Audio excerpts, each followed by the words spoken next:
Olá pessoal, tudo bem com vocês? Então, assim, na aula de hoje nós iremos falar sobre um assunto muito interessante da biologia que trata sobre as categorias taxonômicas, tá? Essa aulinha de hoje nós vamos dedicar essa videoaula a estudo dessas categorias taxonômicas. Então, sem perder tempo, vamos ter que entender o que significa o conceito de taxonomia. Taxonomia ou então sistemática.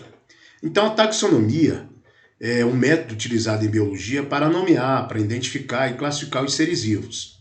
Então, ela organiza os grupos e, com base em características comuns, ela vai posicionar esses grupos em táxons como reinos, filos, classes, ordens, famílias, gêneros e espécie. Então, o conceito de taxonomia é esse aí. É um método que a gente usa em biologia para a gente fazer essa nomeação, essa identificação e essa classificação dos seres vivos, que há muito tempo os cientistas vêm fazendo. Daí, essa questão aí, ela é feita utilizando características comuns e vai sempre posicionar esses seres vivos em grupos, em táxons, que vai de reino até espécie. Pois bem, para entender melhor esse conceito, vejamos esse diagrama que eu vou mostrar agora. Primeiro nós temos que ter ideia do que vem a ser uma espécie. A espécie é a unidade biológica de taxonomia. Por que eu quero dizer isso? Porque a espécie ela é única, tá? Então, por exemplo, o conceito biológico de espécie significa organismos que intercruzam e produzem descendentes férteis. Então, digamos que dois animais cruzam e desse cruzamento, dessa reprodução, tá, ocorre o surgimento, né? Então, nasce um indivíduo fértil. Então, esses dois indivíduos, eles pertencem à mesma espécie. Esse é o conceito biológico de espécie. Cuidado, às vezes, dois indivíduos podem pertencer a espécies diferentes e cruzarem. Desse cruzamento, pode ser que nasçam indivíduos estéreis ou pode ser que o descendente seja inviável. Aí a gente pode dizer, nesse caso, que esses dois indivíduos não pertencem à mesma espécie. Um exemplo clássico, o jumento com a égua. Quando o jumento cruza com a égua, nasce a mula, nasce o burro.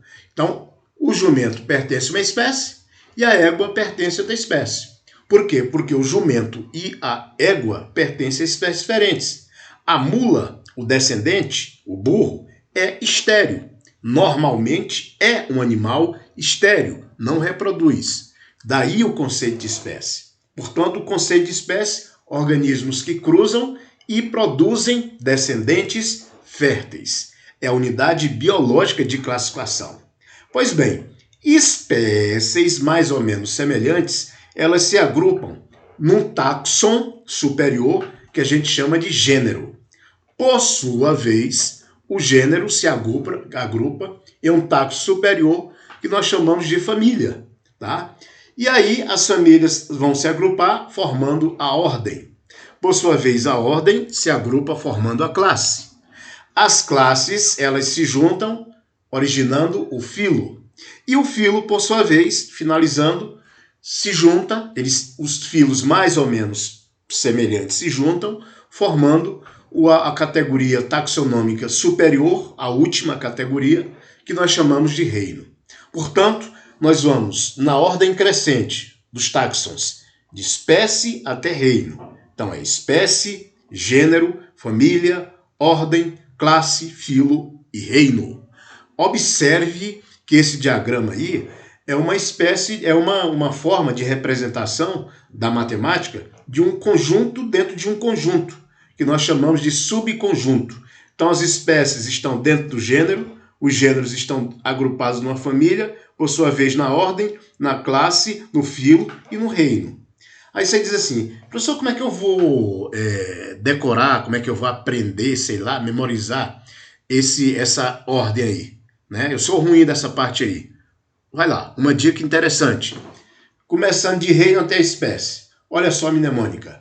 Ré, fi, clá, ó, fage. Reino, filo, classe, ordem, família, gênero e a espécie. Ré, fi, clá, ó, fage. Então, vocês lembram dessa palavrinha, palavra inventada, né? Mnemônica, que a gente usa muito para memorizar as coisas. E aí você não vai esquecer essa sequência dos táxons, essa sequência das categorias, de reino até espécie ou de espécie até reino. Então, o que nós temos aí, portanto, são essas categorias taxonômicas que são formas da gente classificar os seres vivos, de nomear, de identificar os seres vivos, tá? Então, sempre você vai lembrar do que a gente usa na matemática, né, da teoria dos conjuntos, onde dentro dos conjuntos nós temos os subconjuntos, tá? Dentro da teoria dos conjuntos, conjuntos e subconjuntos. Muito bem. Continuando. Para você ter uma ideia melhor, para você ter uma noção melhor disso aí, nós temos um exemplo de taxonomia muito interessante que usamos para poder dar uma ideia de como se aplica esse exemplo. Olha só a situação aqui. Canis familiares é o nosso cachorrinho, o cachorro doméstico, o cachorrinho que a gente cria em casa. Tá? Então o nome científico desse bichinho é Canis familiares, cachorro doméstico. Não confundam esse bicho aí, o cachorro doméstico, que aí se espalha em diversas raças. Você vai ter Lhasa, aqui em casa eu tenho uma Lhazinha, né? Vai ter o pastor alemão, vai ter o poodle, vai ter o vira-lata, um bocado. O homem vai misturando as raças e daí surgem várias raças, sub-raças, que hoje é uma infinidade muito grande. Na realidade, só a título de informação, né, assim, para explicar, quanto mais o homem, o ser humano, né, ele interfere na natureza, no meio ambiente, ele vai criando essas situações diferenciadas. Se fosse lá no ambiente, a espécie ela ficaria assim um pouco mais fixa em relação às transformações, às mudanças que sofre. Agora, o homem manuseando, misturando raça com raça, obviamente que vão aparecer raças aí daqui para frente, muitas raças ainda de cachorros que a gente nem imagina que sejam. Agora, voltando, o nome científico do cachorro doméstico é o Canis familiaris. E aí, como é que a gente classifica o cachorrinho, né, o Canis familiaris? Veja bem. Primeiro, ó o bichinho aí, ó, o Canis familiaris, coisa linda, né? Aqui em casa eu tenho uma bichinha parecida com essa bichinha aí, que é a Tina. Linda a minha cachorrinha. Mas vamos lá, continuando. Olha só. A espécie a que pertence o cachorro, Canis familiaris, é o nome do indivíduo, Canis familiaris. O gênero, dentro do gênero, dentro da espécie Canis, o gênero é o Canis. A família é a Canidae, né? Canidae, dentes carnívoros. Tá? A ordem é a ordem carnívora, é porque se alimenta de carne, hábito saudável de carne. A classe é a classe dos mamíferos, ou mamália, né? Assim queiram chamar. O filo, na verdade, subfilo é dos vertebrados, ou melhor dizendo, dos cordados, mas isso a gente vai falar depois. E o reino é o reino animal. Então aí nós temos um exemplo de taxonomia do cachorro. Partimos da espécie, que é o nome completo dele, do indivíduo, né? Canis familiaris, e aí sempre o primeiro nome que começa dizendo o nome da espécie representa o gênero a que ele pertence, é o gênero Canis. A família a que pertence esse animal é a família Canidae, né? Porque ele possui dentes caninos, que é uma característica típica, uma característica morfológica típica dessa família. É interessante dizer que as classificações antigas, os sistemas de classificação mais antigos, eles se baseavam apenas em aspectos morfológicos, de forma do indivíduo. Hoje, quando se classifica o indivíduo, há de se observar também os aspectos bioquímicos, a constituição genética do indivíduo, né, o desenvolvimento embrionário daquele indivíduo. Quer dizer, se observa várias outras vertentes para se fazer a classificação daquele indivíduo, daquele bichinho. A ordem a que pertence o cachorro é a ordem carnívora. Por quê? Porque é um hábito que ele possui. Ele tem um hábito de comer carne. Né? O cachorro ele pertence à ordem carnívora por isso. Né? Tem esse hábito de comer carne. A classe é a classe dos mamíferos, a classe mamália. Porque a classe dos mamíferos, dentro do filo dos vertebrados, possui 3 características básicas. Glândulas mamárias, tá? A presença de pelos. São 2 características básicas que definem, e a placenta também, que definem o animal como mamífero. Tá? Eles possuem pelos eles possuem glândulas mamárias, daí mamália, mamífero, e possuem também o que eu falei anteriormente, que é a placenta, que é uma estrutura que faz as trocas entre o feto e a mãe durante a gestação. É uma característica exclusiva dos mamíferos. O filo a que pertence esses animais é o filo dos vertebrados, ou seja, os vertebrados que possuem como característica básica a coluna vertebral. Então, é uma característica morfológica desse indivíduo é ter coluna vertebral. E o reino a que pertence esse animal é o reino animal. Tá? Os reinos eles se dividem em vários, que a gente vai ver daqui a pouco. Mas o reino a que pertence o cachorrinho é o reino animal. Tá? Uma planta seria reino vegetal. Um fungo seria reino fungi. Um protozoário, que é uma amebinha, seria reino protista. E daí por diante. Então nós temos esse exemplo de taxonomia que ilustra bem de que maneira nós explicamos como os indivíduos eles estão classificados, como se classifica o indivíduo, utilizando a categoria de espécie até reino. Ok? Ficou tranquilo essa questão? Bom, continuemos então a nossa aula. Uma outra situação interessante, pessoal, né? Nós temos aí uma situação interessante que é a classificação moderna, que foi elaborada por Rose em 1990. Então, na classificação anterior, os seres vivos eles eram classificados, eles são classificados em 5 reinos. O reino Monera, que inclui bactérias e cianobactérias, que são as algas azuis. O reino Protista, que inclui os protozoários e algas. O reino Fungi, que inclui os fungos. O reino Vegetal, ou Plantae, que inclui as plantas. E o reino Animal, o reino Metazoa, que inclui os animais. Agora, essa classificação mais atualizada, de 1990, tá? 30 anos atrás, mas é atualizada, de qualquer forma, ela coloca os seres vivos divididos em 3 domínios básicos. Então, que domínios são esses? O domínio bactéria, o domínio árquea e o domínio eucária. Então, o domínio bactéria e o domínio árquea são os dos indivíduos mais, digamos assim, mais primitivos, né? Não é a questão de complexidade, é mais primitivos. Então, nós temos aí a eubactéria e a euarqueobactéria, pertencente ao domínio bactéria e árquea, respectivamente. A eubactéria representada pelas bactérias e cianobactérias, antigamente chamada de algas azuis, e as arqueobactérias, que são organismos bastante primitivos e que sobrevivem a condições extremamente desfavoráveis, como altas temperaturas, pH muito diferenciado, né? Condições extremas de sobrevivência, tá? Profundidades elevadas. Então, nesse caso, nós temos aí esses 2 domínios que são de organismos mais primitivos. E esses 2 domínios, a característica básica que define os 2 é que os 2 são organismos chamados de procariontes. Nós já falamos no vídeo anterior que procarionte é aquele indivíduo que não tem uma célula organizada com membrana nuclear ou carioteca.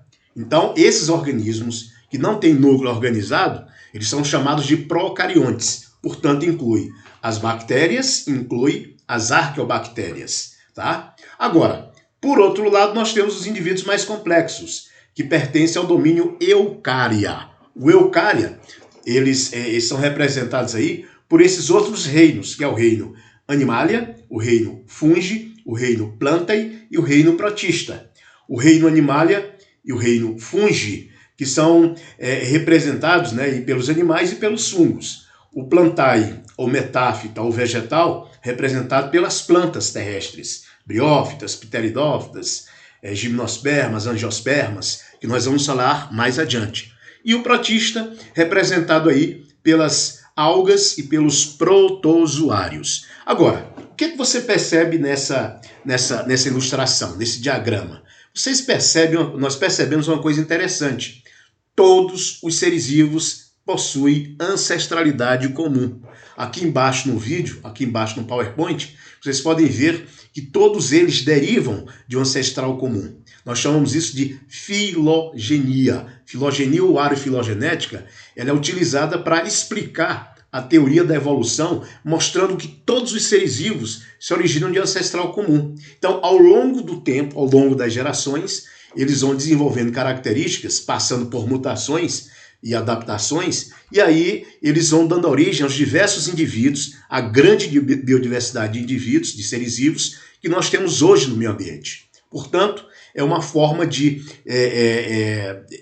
justificar o processo evolutivo que ocorre entre os seres vivos e que ocorre, assim, que está ocorrendo entre os seres vivos, mas obviamente que é muito difícil a gente observar. O processo evolutivo, ele é lento, ele é gradual, e assim, pela curta passagem de tempo que nós temos na vida, nós não conseguimos isso aí. Nós veremos depois, vocês verão depois em aulas posteriores, talvez no terceiro segmento, as teorias evolutivas que tentam explicar como se deu, como é que ocorre a evolução, provas da evolução dos seres vivos ao longo das gerações, ao longo do tempo. Beleza? Esse assunto é um assunto de ciência, é um assunto que remete à discussão científica, tá bom? Então veja que hoje a classificação moderna envolve esses três domínios, tá? Que é o domínio bactéria, arca e eucária. Só para finalizar, o eucária, diferentemente da bactéria e da arquea, ele possui membrana nuclear em suas células. Isso quer dizer que eles têm núcleo individualizado organizado. São os organismos eucariontes. Então, finalizando, bactéria e arqueobactérias são indivíduos procariontes. Já as eucárias, animal, fungo, planta e protista, são organismos eucariontes. Depois eu vou colocar lá uma atividade para vocês, né, responderem aí os principais termos que a gente utiliza no dia a dia das nossas aulas de biologia. Procarionte, eucarionte, unicelular, pluricelular, autótrofo, heterótrofo, são termos que qualquer estudante em biologia, qualquer estudioso de biologia, tem que saber, assim, como se 1 mais 1 é 2 na matemática. Então, autótrofo, heterótrofo são conceitos básicos que qualquer estudante tem que saber para poder fazer qualquer questão, responder qualquer raciocínio. Beleza, gente? E aí, para finalizar aquilo que eu falei no PowerPoint anterior, a filogenia, ela corresponde à evolução das espécies que, segundo a teoria do transformismo ou evolucionismo, vão ao longo do tempo passando de simples a inferiores, a complexas e superiores. Observe aí uma escala filogenética. O que nós temos aí é uma escala filogenética dos vertebrados. Observe que lá no começo, onde tem um ancestral comum, o ancestral comum, nós temos aí esse ancestral comum, que dele se deriva aí esses animais que estão representados aí nas figuras. Por exemplo, a lampreia. A lampreia é um peixe que não tem mandíbula, tá? É um peixe sem mandíbula. É um animal que não tem mandíbula. Já a perca é um animal, né? É um peixe que já possui mandíbula. Portanto, nós temos esse primeiro ancestral que divide os vertebrados em animais não mandibulados, sem mandíbula, que é uma boca circular, é o caso da lampreia, né? Um animal que vive dentro da água, um animal aquático, e o peixe, a perca, que são animais que possuem mandíbula. Daí, depois nós temos aí os animais que têm pulmão e os animais que não têm pulmão. Os animais pulmonados, da salamandra até o chimpanzé, os animais são pulmonados, que têm pulmões. Então, a salamandra, o lagarto, o crocodilo, o pombo, o camundongo, o chimpanzé, são animais que apresentam essa característica, tá? Então, aí a salamandra, que é um anfíbio que onde está lá colocado também o sapo. A salamandra, na verdade, é um primo do sapo, tá? Parece muito com um lagarto, um réptil, mas não é. A salamandra é um exemplo de um anfíbio, um animal que tem vida dupla, que vive na água e que vive no ambiente terrestre. E aí depois você vai ter a classificação que envolve, né, o sistema de garras ou unhas. Lagarto e o crocodilo possuem. Depois você tem coração com 4 câmaras, e aí já vamos dividir esses animais aí de réptil até o chimpanzé. E aí, entre réptil, o crocodilo, que é um réptil, nós teremos aqueles que têm penas e aqueles que não possuem penas. O pombo é uma ave, e a característica base da ave é possuir penas, é uma característica exclusiva das aves, é possuir penas. E, por fim, nós temos aí a presença de pelos e glândulas mamárias que definem os mamíferos, representados aí na última escala pelo camundongo e pelo chimpanzé. Então, a filogenia é uma forma, é um método utilizado para que a gente possa explicar a evolução das espécies, partindo de um ancestral comum, chegando a esses indivíduos, a essas diferenciações, a essa grande biodiversidade de indivíduos que nós temos no nosso planeta. Vejam como a natureza é interessante, como a natureza ela se faz dessa forma, tá? Então, gente, a aula de hoje ela encerra por aqui. Falamos um pouquinho sobre essa questão da taxonomia, tá? E, assim, as categorias taxonômicas são forma da gente fazer, da gente utilizar os métodos utilizados para a gente poder classificar os seres vivos, beleza? Então, espero que vocês tenham aproveitado e que a gente possa, então, utilizar cada vez mais essas aulas aí, beleza? Então, até mais a todos e um bom dia, tá? Tchau, gente, beleza?